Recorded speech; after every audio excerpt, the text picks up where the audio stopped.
Hello बच्चों, let's read the question. Question says find the particular solution of the differential equation dy by dx is equal to y into 2y minus x divided by x into 2y plus x given that y is equal to 1 when x is equal to 1.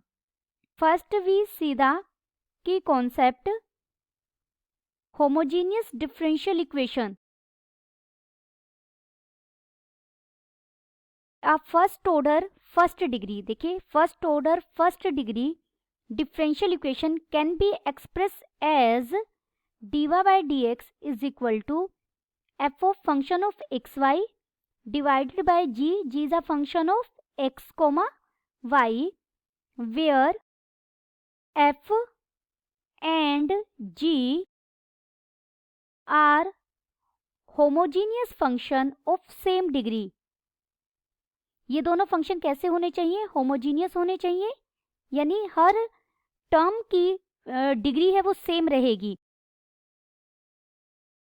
कोई भी function या कोई भी differential equation अगर homogeneous differential equation है तो आप उसे एक्सप्रेस कर सकते हैं dy by dx is equal to function of y by x. और इसे सोल्व कैसे करते हैं? हम y by x को एक अनदर वेरिएबल v पुट कर लेते हैं और उसकी हेल्प से हम वेरिएबल सेपरेशन करके क्वेश्चन को सोल्व करेंगे या गिवन डिफरेंशियल इक्वेशन का सॉल्यूशन फाइंड आउट करेंगे. गिवन, अब हमें डिफरेंशियल इक्वेशन क्या दी गई है? dy by dx is equal to y into 2y minus x divided by x into 2y plus x.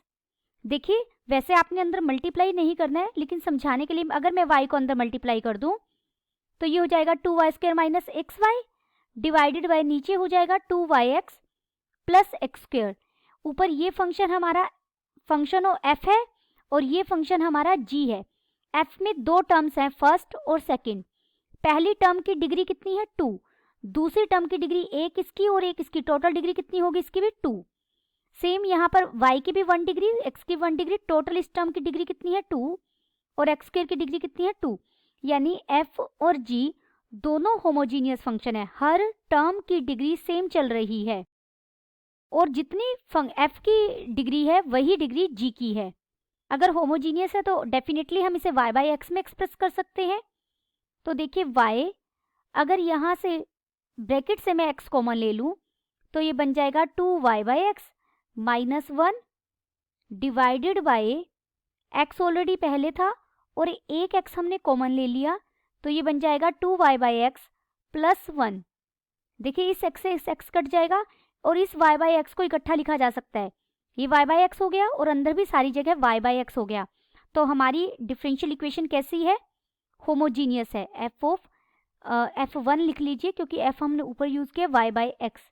This implies the given differential equation is homogeneous equation. Homogeneous equation को solve करने के लिए हम क्या step follow करते हैं? हम y by x को v पुट करेंगे. दिस इम्प्लाइज, इसे मैं ऐसे भी कह सकती हूँ, y को हम पुट करेंगे vx. अगर y vx है तो यहाँ से अगर dy by dx हम फाइंड आउट करें तो dy by dx किसके इक्वल हो जाएगा? राइट हैंड साइड में यहाँ हम प्रोडक्ट रूल यूज करेंगे. v as it is x का derivative 1 plus x as it is v का डेरिवेटिव हो जाएगा dv by dx.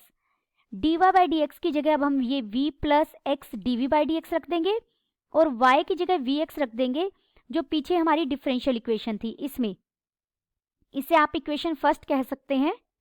Putting these value in equation first we get, देखिए dy by dx की जगह आपने लेफ्ट में रखा v plus x dv by dx is equal to y है. y की जगह हम क्या रख सकते हैं? vx into 2 y by x है, y बाई एक्स की जगह रखेंगे v minus 1 divided by denominator में यहाँ x है और 2v प्लस 1. यहाँ x से x कट जाएगा। This implies x dv by dx is equal to v into 2v minus 1 divided by 2v plus 1 minus v। x into dv by dx, v ये same है, अगर मैं ऐसे लिखने में थोड़ा सा डिफरेंस हो जाए, ये भी सेम चल रहा है। एक v यहाँ बाहर है और अंदर एलसीएम लेकर हम इसे सॉल्व करेंगे।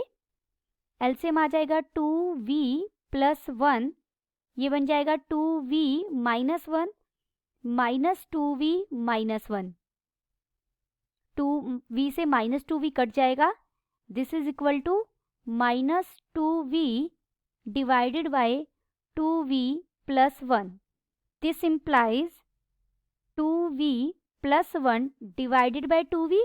हम वेरिएबल सेपरेट कर रहे हैं, v वाली टर्म्स को हमने एक साथ किया, dv के साथ किया, और राइट हैंड साइड में माइनस था, dx को हम न्यूमरेटर में आ गया और x क्या आ गया, डिनोमिनेटर में आ गया हमारा। दिस इम्प्लाइज यहाँ से डिनोमिनेटर दोनों के ओवर में अलग अलग करेंगे तो 2v बाई 2v 1 बन जाएगा, प्लस 1 बाई 2v, और पूरे के बाहर क्या है, dv is equal to minus dx by x। Integrating both side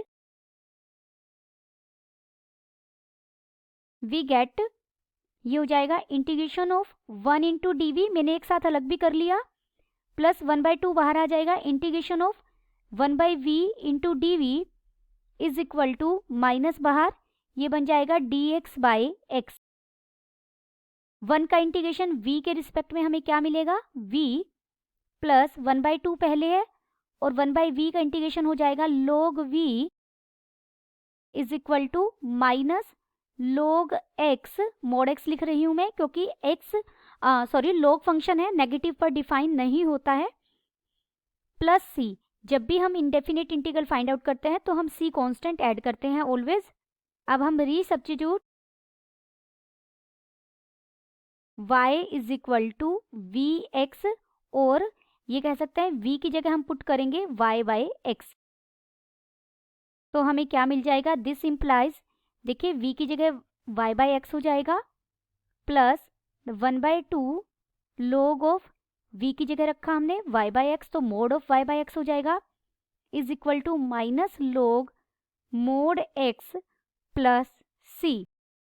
अब हम गिवन कंडीशन का यूज करेंगे, when x is equal to 1 y is equal to 1, x और y दोनों को आप 1 रख दीजिए। दिस इम्प्लाइज ये बन जाएगा 1 प्लस log 1 की वैल्यू 0 होती है तो ये पूरा 0 बन जाएगा, इज इक्वल टू log 1 की वैल्यू फिर 0, बाहर माइनस भी था, प्लस c। ब्रैकेट में आप लिख सकते हैं because log 1 is equal to 0। This implies यहाँ से हमें c की वैल्यू क्या मिली, 1। c की वैल्यू अगर हम ऊपर इक्वेशन में यूज करेंगे, देयरफॉर सॉल्यूशन मिल जाएगा हमें पर्टिकुलर सॉल्यूशन। पर्टिकुलर सॉल्यूशन वो सॉल्यूशन है जिसमें हमें आर्बिट्ररी कांस्टेंट की भी वैल्यू मिल जाती है। यहाँ हमें गिवन कंडीशन का यूज करके हमें c की वैल्यू भी मिल गई, तो अब इसे हम पर्टिकुलर सॉल्यूशन कह सकते हैं। 1 बाई 2 log ऑफ, इसे हम लिख सकते हैं log of mod of y by x. मैं log x को लेफ्ट में ही ले आई हूँ तो ये पॉजिटिव हो गया, log x is equal to c। c क्या है, 1।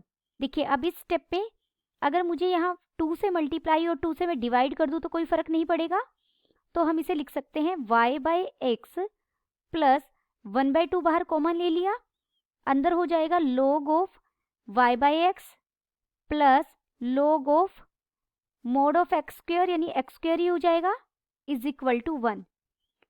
हमारे पास एक प्रॉपर्टी होती है log की, log m प्लस log n is equal to log mn, n log m is equal to log m raise to power n। तो जो ये वाला 2 था ये मैंने नेक्स्ट टर्म में x के ऊपर लिख दिया इस प्रॉपर्टी का यूज करते हुए। दिस इम्प्लाइज यहाँ से हम सोल्व करेंगे तो हमें सॉल्यूशन क्या मिलेगा, y by x plus 1 by 2 log of mod of x y हो जाएगा क्योंकि एक्स स्क्वायर में से एक x कट जाएगा, is equal to 1। Then the final solution is y by x plus 1 by 2 log of mod of xy is equal to 1. Hope you understood it well. Best of luck.